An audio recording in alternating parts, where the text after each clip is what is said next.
You can see Maximus in the background and understand that it's an F-350 with a big camper on it. And if you look at the compressor system in the foreground, it's probably hard to believe that this is what I used for the last 5 years of running around with Maximus. I originally bought this air system. It was portable via air compressor that I took the casing off, mounted under the cab.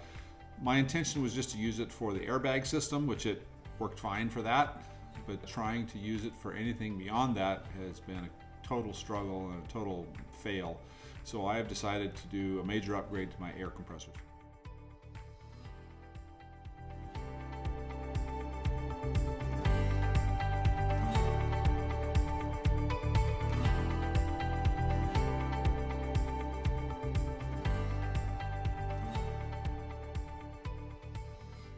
Maximus has always had a plan to have a more substantial air compressor than I have ever had in him. Right now I have this little Viair tiny little air compressor here on a 1.5 gallon tank mounted under the hood here.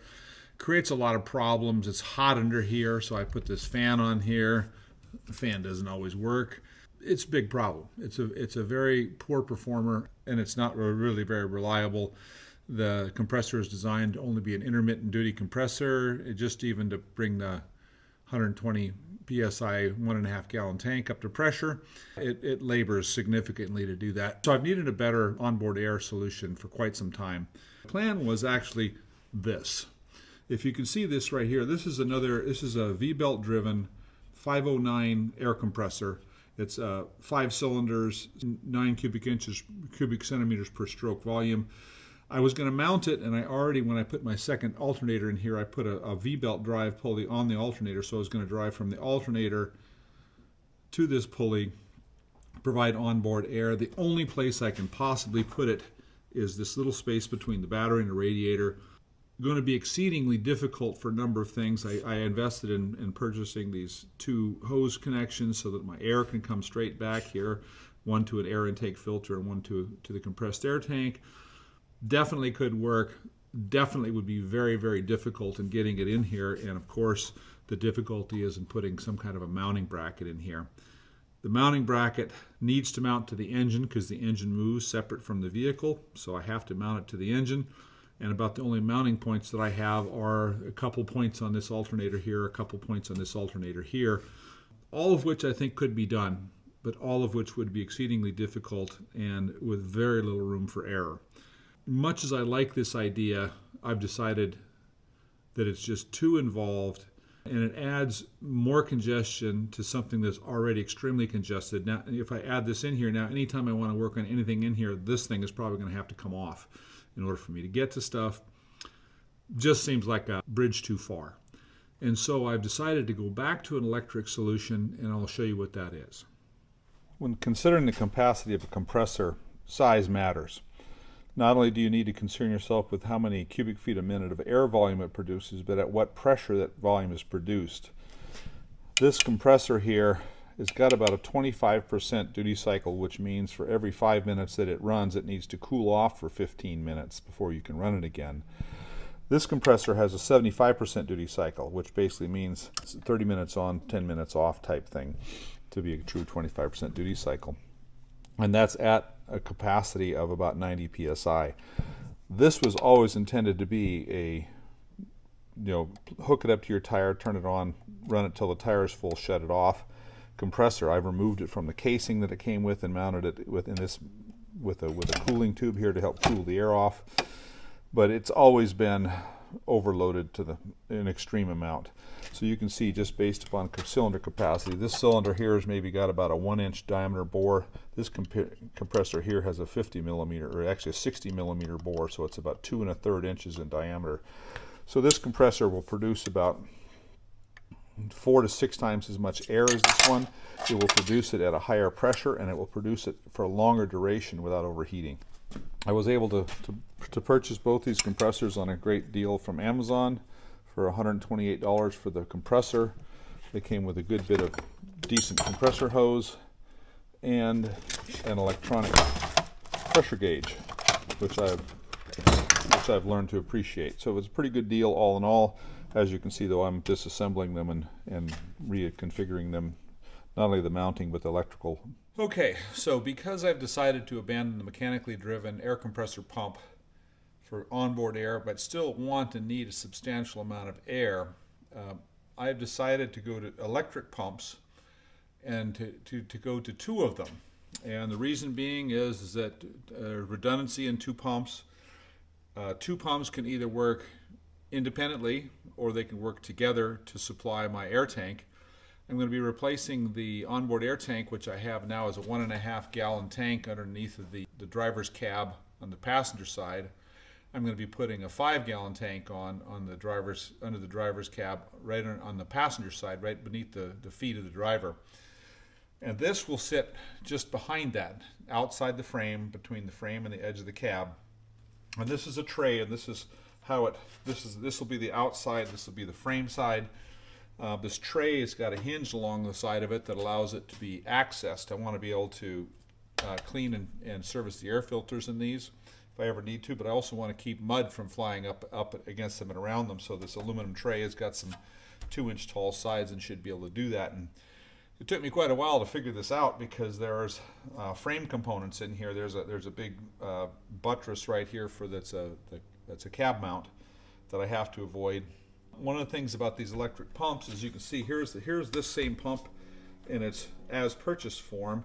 It comes directly out of the compressor into a small section of aluminum tube and this supposed hand grip, and that's all there is to cool the compressed air. Well, when you compress air, you get a lot of heat, and so one of the things that I want to be able to do is I'm going to make a small coil of 3/8 inch pipe tube that comes out of each of these so that there's a substantial cooling that's allowed to happen before the air even leaves the compressor area. So these 2 compressors will be lying in this tray, this one oriented like this, and this one will be in here like this. And you can see that I have not only removed the handle to access the direct port from the compressor, but I've also removed this heat shield. I think removing this heat shield will help the bare compressor cool a lot more readily, and since I don't have to worry about touching it, which is why I think this heat shield is here, I'm not losing anything because of it. So these 2 will be mounted in this tray. The tray will be up underneath at the side of the vehicle with the ability to hinge down like this. These 2 cutouts in the tray right here are because I have my footsteps to get into the rear cab that mount right here, so this has got to straddle that.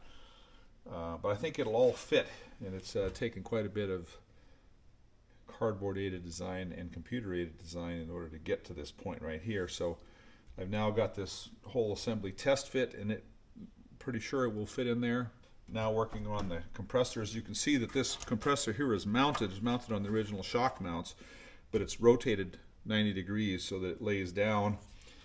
This one will be mounted the same way, still on the shock mounts. These compressors come with, inside this housing right here, come with a 135 psi pressure switch, which I'm going to reuse, but I'm going to mount it in the tank. And each of these compressors can draw up to about 45 amps while running. So in my cab console, I'm actually going to have a selector switch where I can turn both of them off. I can run just this one or both of them together, and all of it enabled and disabled by 135 psi tank pressure. These are pretty power hungry devices, but I think that when I'm running both of them, at least I'll have the engine running, 135 amp alternator, maximum of 90 amps between the 2, plus about 30 amps of running. It's going to be a race between which one overheats first, but I think that it should provide me with the service that I desire with the 5 gallon pressure tank. So my intention is that most of the time only one compressor will run and will supply the tank, and periodically I'll swap this one running and this one running and then back again, so each of the compressors get equal wear on them. But the times for when I'm airing up my tires, which 35-inch tires takes a lot of air to do, I'll be running both of them. So redundancy and capacity by having 2 compressors running together. That's the plan. We'll see how the execution goes. So here it is, a couple days later, adding pieces to it. I have main power coming in here using an old copper-clad aluminum jumper cable that will run up to my power distribution in the engine compartment. This is about a 4-gauge wire or so, which is, even at CCA, that should be plenty. 2 compressors you can see laying here, both of them are mounted on the original shock absorber mounts, terminal strip that allows, I got positive power, negative power, and then a switch lead for each of the two pumps. There inside of this tail cap here, there's a relay that is energized by this terminal, and I'll be using a combination of ignition terminal and also compressor air pressure pump to trigger this. So I'll have, and inside of here, the other thing, there's also a temperature override. When the temperature overheats this thing, it releases the ground, which de-energizes the relay that's in here. So there's several different switches that it will energize or de-energize the compressor pump. But when my fittings show up, I'll finish this thing off and we'll get it in and see if it works. Okay, it's taken a little bit of gymnastics in order to get everything fitted in here. So what we have is we have two 4-gauge cables coming in here with 12 volt DC power distributing to both pumps equally, and here's the two control wires, which I haven't put in the remaining connected wires. What I have been working on is the output to the pumps. You can see here is a 3/8 inch tubing. Cooling of the air is going to occur here. This is, not rigidly attached to the aluminum, but hopefully going to heat sink into the aluminum a little bit as well. Each of the compressors have a coil. This one's closed up a lot more since I don't have the room to expand it. Both pumps go through a check valve here and here, so that the air from one pump won't press against the relief valves of the other pump. They come in and they exit out here and go to the tank via a 3/8 nylon tube, and the two power cables go out. There's a problem. There's a big body frame mount right here that's going to literally come almost right up to this. So I'm hoping I won't have any problems with that, but we're about ready to go test fit it. So this is the final installation. So from the rear looking forward here, you can see the tray mounted in here. It's got a hinge against the frame, so it can be pivoted down for access to cleaning the air filters and maintenance. In order to be able to service the compressors, I built this compressor tray so that it would fit right up underneath the bottom of the cab. On the driver's side, it has a hinge on it attached to the frame so that I can swing both compressors down and access and service the filters. These each have a filter on the top underneath this plastic cap. I thought about replacing them and removing them, but I haven't done it. During my fit check to make sure all this would fit, there are some obstacles underneath here, most notably this big boss right here, which, as you can see, has got to fit right in here. So that it fits very close to this. Just kind of barely fits in there. But I have plenty of vertical space other than that. That's the good part of it. I'm pretty happy with the way the tray works. It's screwed to the frame. You can see just the end of one filter here. There's a couple holes in the bottom here so that I can access the circuit breakers on each individual compressor. Down here runs all the way down to the air tank, and you can see there's an air inlet hose and an air outlet hose on the same bung, and the pressure regulator, the pressure switch, and a pop-off valve, 150 psi pop-off valve. Tank switch is set to 135 off, 120 on, so it should provide plenty of air pressure for various needs. I have tested the power to it, but I'm going to have to do a little bit more work before it's saying it's done. When I'm going off-road and I want to reduce my air pressure, I readily drop down from 60 to about half, so I go to about 30 on the front and 40 on the rear, and I can go and have gone another 10-15 psi lower than that when I need to. But my biggest desire here is if I want to go off-road and I want to drop my tires to half the pressure, how long is it going to take me to air back up? With the tiny little Viair pump, it takes me 45 minutes to an hour with that little pump to air up all 4 tires. So it's pretty brutal. So I'm going to do a little test here. I'm going to start up the compressor. I'm going to start up the truck so I can then start the compressor, and we're going to run the compressor up till it gets to 135 psi and shuts off. And then I'm going to time exactly how long it takes for me to fill this tire from 30 back up to 60.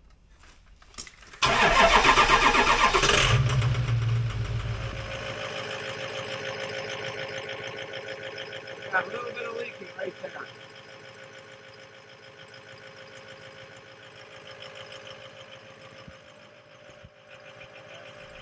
So with both compressors running, I didn't time it, but they've stopped at about 135 psi. I got that one little leak. You can see I'm running on 1+2. So now I'm going to do a little inflation test with the front tire. At 1 minute, I'm up to 50 psi from 30. We are 60 psi.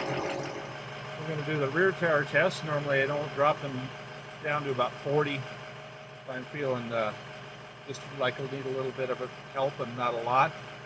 So we'll see what it takes to go from 40 back to 80. The compressors have already aired up the compressor tank all the way to 135 psi, so that's what I'll be starting with, is 135 psi. I was a little late, about 5 seconds late getting the air pressure started, so I'm going to check pressure at 105, 1 minute 5 seconds. We're at 60 psi already, from 40 to 60 in 1 minute. Tank pressure is dropping, you can see down to about 80 psi. We know we got about 60 to 65 or so in the tire, so it's still taking a lot of air. We are at 205, we're at 70 psi, 75 psi. There we go, 3 minutes of air and we're at 79, we're almost done. There we are, 3 minutes and 15 seconds, we're done. Okay, I just aired up all 4 tires. Alternator was running at about 90 amps, 195 degrees. That's from a cold start. And so the compressors both just shut off. But we're still pushing 90 amps because we've been probably done nothing to replenish the starting debt. Dropping pretty quickly now because when the engine first starts, for the first 2 minutes it runs glow plugs, which draws a couple hundred amps. I started the compressor right away, so we were definitely draining batteries quite rapidly. Engine temperature is still going up a little bit. It's at 190, or alternator temperature is at 199. We're dropping, we're 70 amps. We're 20 amps below where we were just 30 seconds ago. So the alternator is recovering the battery debt pretty rapidly. Pretty effective test. I think I should be able to air up my tires in around 10 to 12 minutes if I'm moving quickly. And it takes me about 2 minutes for the front and maybe about 3 minutes for the back tires to air them up. So maybe I'm a little more than 10 minutes just because I'm going to add moving time in there. But my alternator temperature is still raising a little bit because our normal alternator amperage is around 30 to 40 amps is what the truck normally runs without anything else running on. We're running at high idle right now, which is 1200 RPM, so we're getting extra boost and extra cooling for the alternator. Our alternator voltage, you can see, is 13.7 volts, so it's still not charging as high. Normally speaking, it drops down to about 13.8, 13.7, somewhere around 180, 190 degrees alternator temperature is its peak voltage output. And again, the alternator amperage continues to drop as the battery debt's replaced and the compressors are off. We're at 135 psi. We were running both compressors, but we're going to turn it back to just one compressor if it should come on again. I do have an air leak that I need to go fix, and actually engine temperature just dropped a little bit now, so we're backing off our amperage, we're backing off our alternator temperature. Our high idle is keeping the air moving through the engine compartment, so we can keep this up.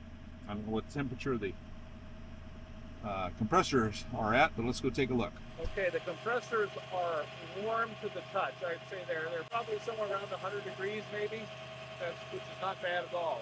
Little summary of the air compressor project. I am extremely happy. I'm amazed at how well this has turned out. Not that my projects don't normally turn out well, but this turned out better than I had hoped.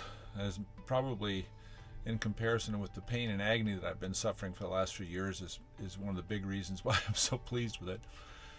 So the summary is that the front tire, I can air the front tires from 30 to 60 psi in about 1 minute and 45 seconds.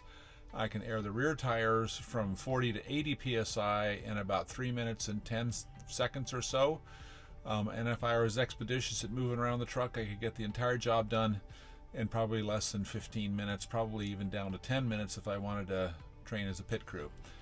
Thermally, I'm very happy that the compressors, which ran for 10 or 15 minutes straight when I was airing up, never got more than a little bit warm.